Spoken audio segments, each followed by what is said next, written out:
Assalamualaikum warahmatullahi wabarakatuh. Pada pembelajaran kali ini, kita akan mempelajari materi tentang perubahan wujud benda. Materi ini merupakan muatan bahasa Indonesia, tema 3, subtema 3. Tujuan pembelajaran kita pada hari ini adalah: pertama, diharapkan nanti anak-anak mampu mengidentifikasi perubahan wujud benda. Kemudian, mampu mengidentifikasi pokok-pokok informasi yang berkaitan dengan perubahan wujud benda dan menjelaskan makna atau istilah yang sesuai yang berkaitan dengan perubahan wujud benda, dan terakhir, menyusun laporan hasil pengamatan.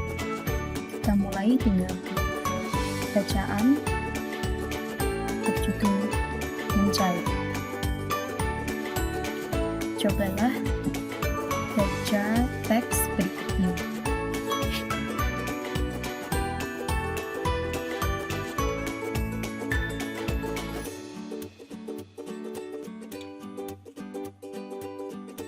Sekarang kita akan mencari pokok-pokok informasi yang terdapat dalam teks ini.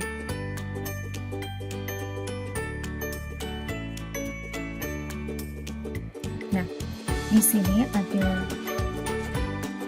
kalimat yang merupakan pokok atau inti atau yang penting dari teks ini ya.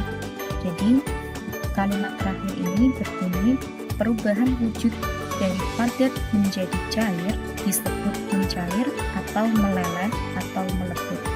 Ini yang kita sebut dengan pokok informasi. Jadi, inti dari teks itu disebut dengan pokok informasi. Terkadang dalam sebuah teks atau paragraf memuat lebih dari satu pokok informasi. Ada pula yang hanya satu pokok informasi. Nah, paragraf sebelumnya ini menjelaskan tentang contoh dari perubahan wujud padat menjadi cair atau mencair. Sedangkan di paragraf terakhir inilah yang memuat inti dari teks ini. Nah, sekarang coba kita melakukan kegiatan pengamatan.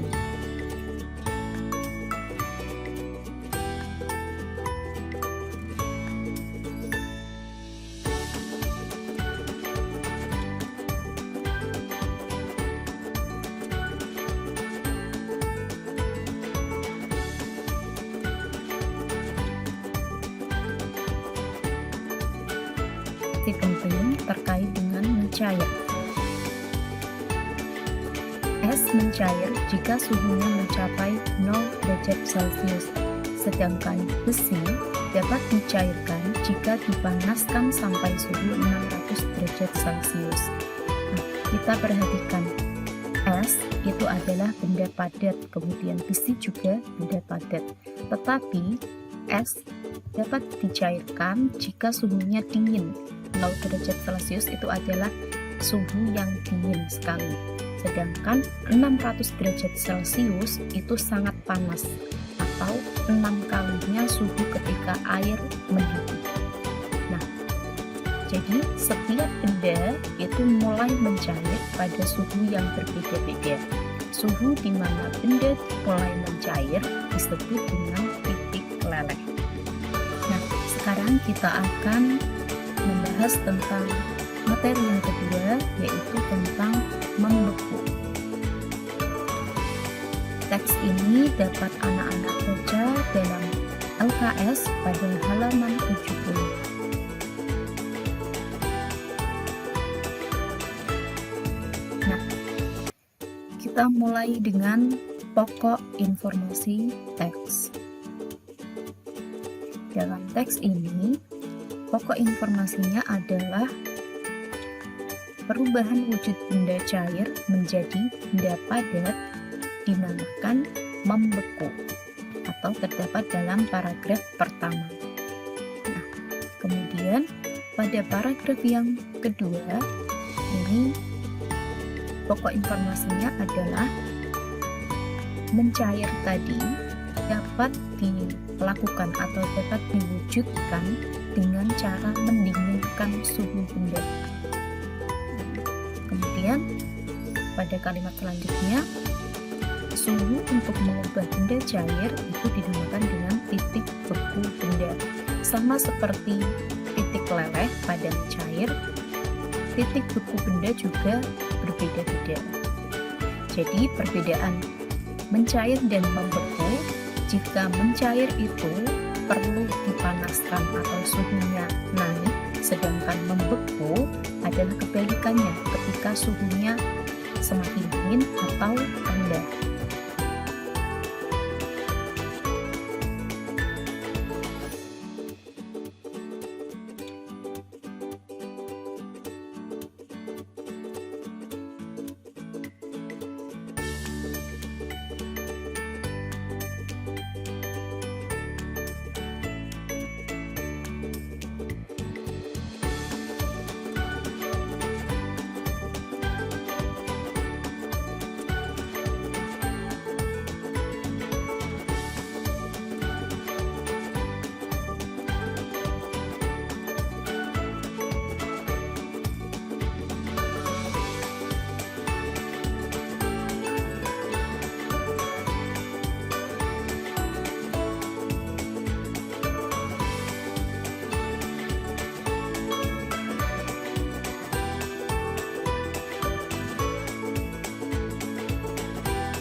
Nah, sekarang coba anak-anak amati gambar ini.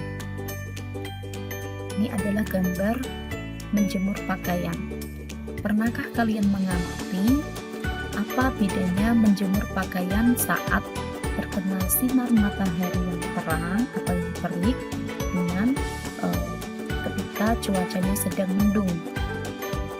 Nah, tentu kalian tahu ya, jadi perbedaannya pakaian yang dijemur ketika matahari sedang terik itu cepat kering dibandingkan dengan ketika cuacanya sedang mendung. Ketika matahari bersinar dengan terik, suhunya akan naik atau panas, sedangkan ketika mendung, suhunya lebih dingin. Nah, itu yang menyebabkan pakaian cepat kering atau tidak. Kenapa pakaian yang basah itu dapat kering? Nah, itu kita akan pelajari pada materi ini. Teks tentang menguap ini dapat anak-anak baca dalam LKS halaman 73. Jadi, panas matahari membuat air yang terkandung dalam baju yang basah lama-kelamaan akan menguap. penguapan adalah proses perubahan wujud benda cair menjadi benda gas. Penguapan ini terjadi karena benda dipanaskan atau terjadi peningkatan suhu benda. Jadi, air yang terkandung dalam pakaian yang basah itu terkena panas dari sinar matahari, kemudian air itu akan menguap. Menguap itu artinya berubah menjadi uap. Uap itu adalah gas. Jadi terjadi perubahan wujud benda cair menjadi benda gas. Itulah yang disebut dengan penguapan. Nah, jadi pokok informasi dalam teks ini terdapat dalam kalimat kedua, yaitu pengertian tentang penguapan.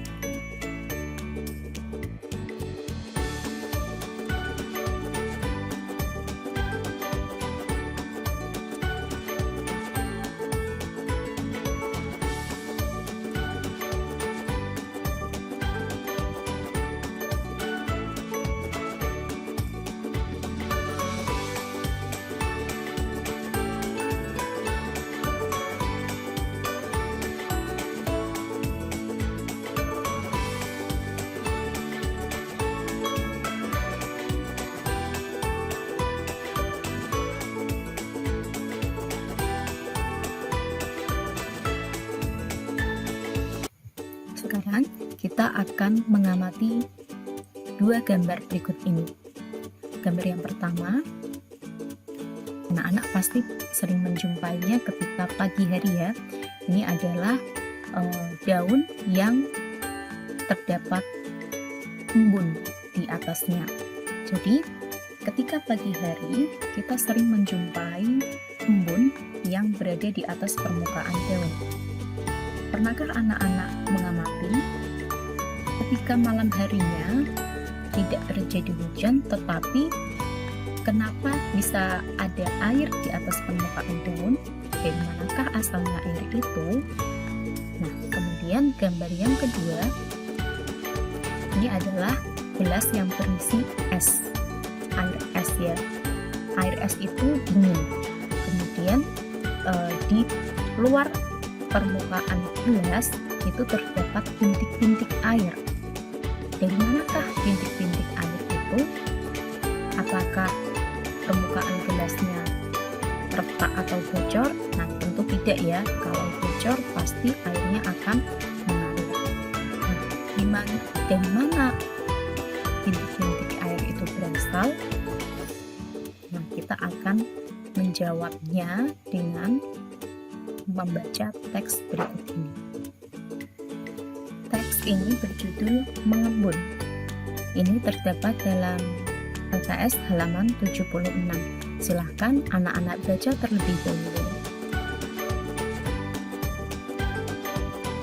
Nah, jadi tadi embun yang terdapat di atas permukaan daun dan titik-titik air yang terdapat di luar permukaan gelas itu adalah contoh dari peristiwa mengembun atau pengembunan. Apa itu pengembunan? Pengembunan adalah proses perubahan wujud dari gas menjadi cair. Nah, proses pengembunan ini terjadi ketika di sekitar kita yang mengandung banyak uap air ini bersentuhan dengan benda-benda yang lebih dingin atau suhunya rendah, sehingga uap air tadi itu akan berubah menjadi bintik-bintik air. Jadi uap air itu adalah benda gas, kemudian bintik-bintik air itu adalah benda cair. Jadi perubahan wujudnya adalah dari gas menjadi air. Ini disebut dengan pengembunan. Pada peristiwa pengembunan di daun itu uap air di udara itu akan disebabkan dari suhu yang dingin ketika malam hari, sehingga uap air itu akan berubah menjadi titik-titik air yang kemudian menetes di permukaan daun.